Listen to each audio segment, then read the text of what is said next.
Wow, makakalibre na naman ako ng prutas dahil sa gilid ng kalsada ay napakadaming wild blackberries. Ito yung paborito kong hina-harvest tuwing blackberry season dahil sumusulpot lang ito kahit saan at napakasarap nito. Kung sa atin sa Pilipinas, para nga lang itong bayabas na tumutubo kahit saan. Ang kaibahan nga lang dito sa hindi naman pinapansin ng mga puti. Sa dami din ito, mauumay ka na lang, hindi mo pa ito mauubos. Kinakain nga lang ito dito ng mga insekto at mga bubuyog at natutuyo na lang din sa puno dahil hindi naman pinapansin ng mga tao dito. Kung sa atin pa ito sa Pilipinas ay nako, hilaw pa ito, naubos na.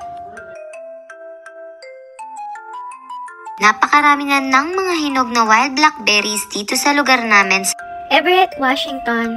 Kahit sana kung magpunta dito sa lugar namin, napakarami ng wild blackberries na nakikita ko sa gilid ng daan, sa tabi ng bukid, sa gilid ng ilog, at kung saan-saan pa. Bali, dito ako sa likod ng bahay namin nag-harvest nitong mga wild blackberries na kakainin ko sa aking dinner. Naglakad kasi kami na sinabay ko na rin ang pagpitas nitong mga berries. Hindi kalasa ng blackberries ang mulberries kasi maraming nagtatanong sa comment section kung magkalasa daw ba sila or parehas lang. Magkaiba sila. So anyway, ihahalo ko lang itong mga blackberries sa yogurt and then nilagyan ko rin siya ng pasas at konting mani.